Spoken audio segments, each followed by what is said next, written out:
What's good, everybody? Welcome to the post-game show for the Texas Rangers versus the Baltimore Orioles, and we lost 2-0.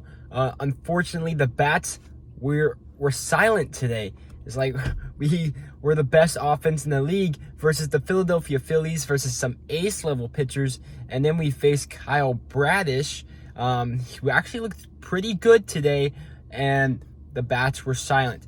But it's all okay. That's the course of baseball, guys. But real quick, if you're a Texas Rangers fan, make sure to subscribe right now because I'm your number one source for all things Texas Rangers related on YouTube.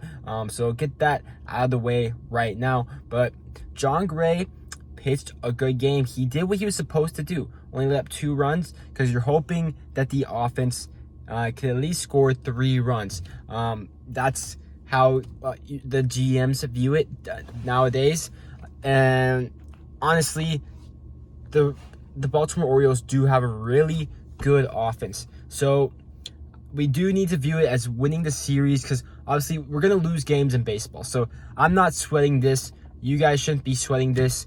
The Houston Astros they lost like 60 games last year. So we are bound to lose games, okay? But we just need to think about moving forward. Can we win this series? It's possible. There's a really good chance because the next opponent, it's Tyler Wells, I believe, or Walls. I don't exactly know their 5th starter, but we have Andrew Heaney. And I think that is going to be another close game because the Orioles do have guys that mash versus left-handed pitchers, and the Rangers, Heaney hasn't been that great so far in spring training. So how is that going to translate to a good Baltimore Orioles lineup? So that's going to be a close game. I really thought the Rangers need to win this game. They would have lost the Heaney game, but really I hope Heaney can come out and pitch well, pitch like the guy that got paid the money, and then DeGrom's pitching on Wednesday versus Cal Gibson.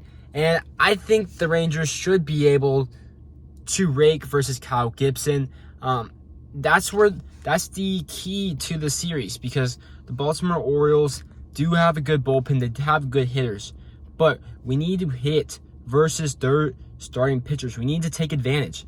We didn't do that tonight. But I think that's the key moving forward into the series. But I'm not sweating this one. I am sweating right now. It's hot in Texas in the car, no AC. That's okay, grinding to get you guys the video. But moving on to Josh Young, he got hit in the face in the game. A little worrisome because nobody wants to get hit in the face. For me, I don't even want to see a 50-mile-an-hour pitch to the face. But Josh Smith went to the hospital. The reports are clean, so that's a good thing for Josh Smith. So the question is, will he have to miss any games, any time on the IL, even though it's clean? Or does he just need, or is it just going to be day-to-day? Say if it's like a 10-day thing, would the Rangers consider putting Josh Smith on the 10-day IL and calling up a guy?